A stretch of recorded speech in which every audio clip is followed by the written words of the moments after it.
হার জিত শেষ কথা নয়, গণনার দিনও আন্দাজ করি, সব অভিজ্ঞতা সব ফেল করেছে। আমার নিজেরও অনেক অভিযোগ, এত রিয়াকশন হবে এটা ভাবা যায়নি। 2026-এর বিধানসভা নির্বাচনের ফল প্রকাশের পর কেউ বলছেন সংগঠন দায়ী, কেউ ব্যক্তিবিশেষকে দায়ী করছেন, কেউ আবার বলছেন অনেকগুলো ফ্যাক্টর, অনেকগুলো তত্ত্বের কথা। সৌগত রায়, বর্ষিয়ান রাজনীতিবিদ, সাংসদ, তিনি কি বলছেন? সৌগতদা, 2026-এর বিধানসভার ফল এরকম হবে আপনার রাজনৈতিক জীবনে আপনি এক্সপেক্ট করেছিলেন? না, আমি এক্সপেক্ট করি। আমি নির্বাচনের দিন বা গণনার দিনও আন্দাজ করিনি। আমাদের সব অভিজ্ঞতা সব ফেল করেছে।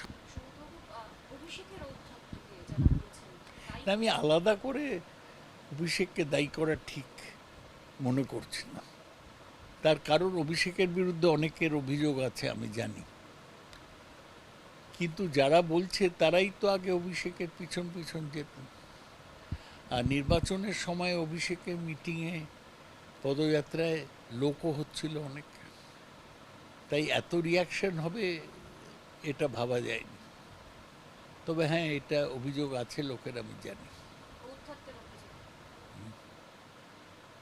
অভিষেকের ঔদ্ধত্য নাকি আপনাদের নেতৃত্বের একটা বড় অংশের ঔদ্ধত্য চলে এসেছিল ক্ষমতায় টিকে থাকার জন্য, যেটা স্বাভাবিকভাবে চলে আসে, সেই ঔদ্ধত্য আপনি নিজে লক্ষ্য করেছেন? কারণ আপনি দীর্ঘদিন ধরে রাজনীতি করছেন, আপনি মাটি চেনেন। হ্যাঁ, উত্তর তো সাধারণভাবে ছিল, এ ব্যাপারে কোনো সন্দেহ নেই, কিন্তু এই ঔদ্ধত্য এইভাবে ভোটে প্রভাব ফেলবে এটা কেউ বুঝতে পারবে।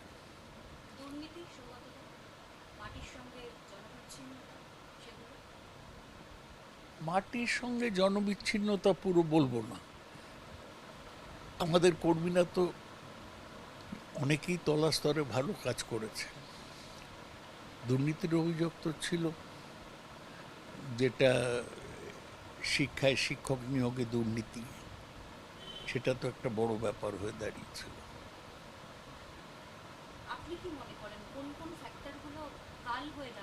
আমি তো বললুম তোমায় যে ফ্যাক্টর হচ্ছে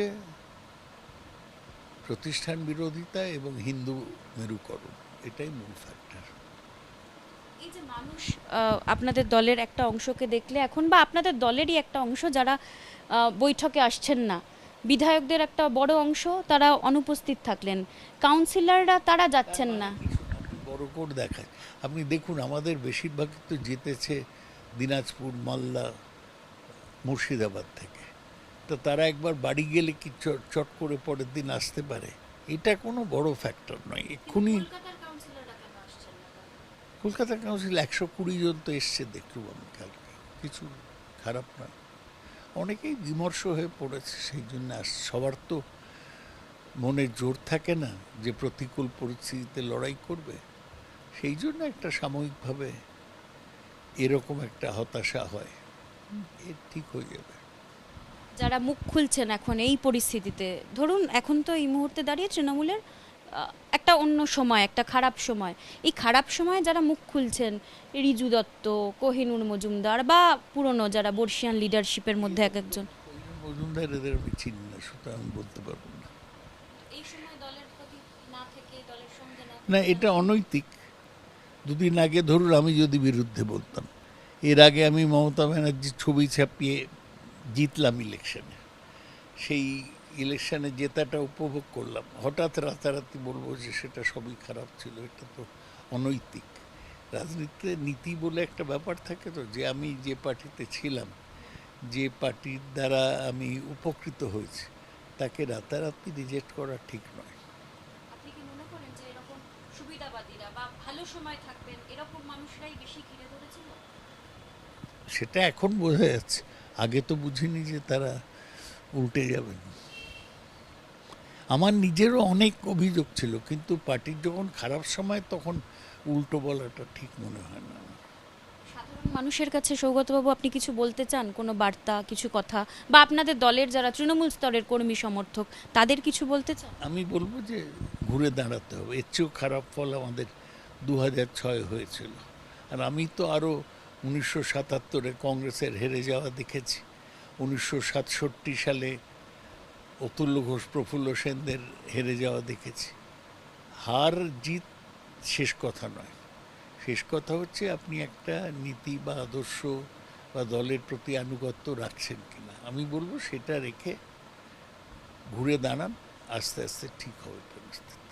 আপনি যে এলাকার সাংসদ, সেই এলাকার একজন কাউন্সিলর, তিনি আত্মহত্যার চেষ্টা করেছেন, আত্মহত্যা করেছেন, এই খবর সেটা তার ব্যক্তি, হ্যাঁ নিশ্চয়ই। আমি সকালবেলা জানি, খুব ভালো কাউন্সিলর ছিল, খুবই ভালো, খুবই জনপ্রিয় কাউন্সিলর, কিন্তু কেন আত্মহত্যা করেছে আমি জানি না। আমায় অনেকে বললেন কালও তার সঙ্গে কথা হয়েছে। এর পারিবারিক কারণও থাকতে পারে, ব্যক্তিগত কারণও থাকতে পারে, সেগুলো আমি জানি না। সঞ্জয় দাস মারা যাবে, আমি খুবই দুঃখিত।